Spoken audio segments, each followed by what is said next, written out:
going on, Jerome's? So turning point late in the game was the Vikings still down 2 scores, but were driving, and it appeared as though star tight end TJ Hockenson had a beautiful extending grab in the end zone, secured the ball, and even though the ball hit the ground, still had control, still maintained control. It's one of those beautiful circus catches that you see on SportsCenter highlights and stuff. You're like, okay, especially as a TJ Hockenson fantasy guy, I was kind of excited.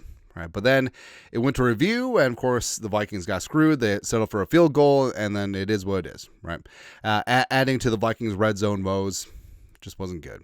And Hawkinson had some thoughts. Well, on the field, if you're a lip reader, you could tell. But also, Hawkinson just went complete scorched earth on the NFL after the game. It was from Kevin Seifert, ESPN, who's not Carl Gerbschmidt.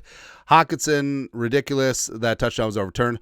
Vikings tight end TJ Hockenson was livid Sunday when the NFL replay overturned a fourth quarter touchdown catch that would have closed the Philadelphia Eagles' lead to 2 points in Minnesota's eventual 28-22 loss. Hockenson said he had control the whole time and revealed that 2 members of referee Bill Vinovich's crew told him they considered the play a catch and touchdown even after it was overturned. So, ruling on the field was a touchdown, and there was no angles that had definitive video evidence to change the ruling, to have it be overturned. So that's where we were. But, of course, Park Avenue sort of decided how things were going to go, and it is what it is. Now, I dislike being crazy conspiracy theory guy, but also I'm right. Yeah, it's a birth defect, me always being right. Ask my wife. There was nothing to overturn it. Hawkinson said, I was out there. I felt the hands under the ball, snag it, and I don't understand. I don't basically understand the catch rule at this point. I don't understand how New York can call in and just be like, yeah, that's not a catch, when there was no evidence that it wasn't. I had it. I think that's ridiculous. Continued. All scoring plays in the NFL are subject to review. Vinovich's crew had credited Hockenson with a 15-yard touchdown reception on 3rd and 2 with 2 minutes 58 seconds remaining in the game. Also, though, they're huge because the Vikings would have had time remaining on the clock and time for the defense and all that stuff. Then the Vikings didn't kick a field goal until the 2-minute warning, which is just a mess. Yeah. Initial replay showed that the ball moved to some degree as Hockenson dove to the ground, but the NFL standard for replay reversal is to uphold the call unless there is clear and obvious evidence on video that shows a different call should have been made. There was not.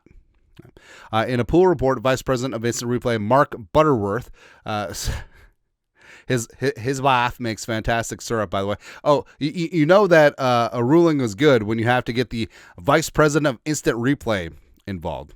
The ruling on the field was a touchdown, Butterworth said, but so it's replay's jurisdiction to stop the game. We used broadcast enhanced shots to show that he was going to the ground. He needs control of the ball throughout the process of the catch. He lost control of the ball. The ball hit the ground.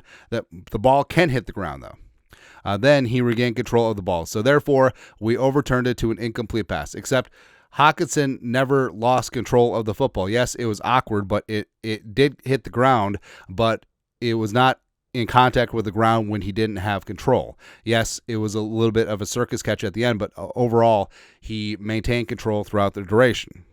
So, yeah. Ball at the ground, they regained control of the ball, so they were overturned to incomplete pass. Again, thank you, Mr. Buttersworth. That cannot be a real person, right? I feel like they're just making up names now. Had the touchdown been upheld, the Vikings would have converted the extra point. They would have trailed 28-26 with all 3 of their timeouts remaining, with 2:58 to go. Place kicker Will Rockard had converted a 59 field goal, meaning the Vikings would have been in position to get the overturn led to a 16.4% swing in win probability for the Vikings, according to ESPN Analytics. The Vikings had plenty of other opportunities earlier in the game. They finished with only 1 touchdown in 6 trips to the red zone. While committing 2 turnovers, including an interception that Eagles linebacker Jalix Hunt returned 42 yards for a touchdown. It is what it is, Hawkins said.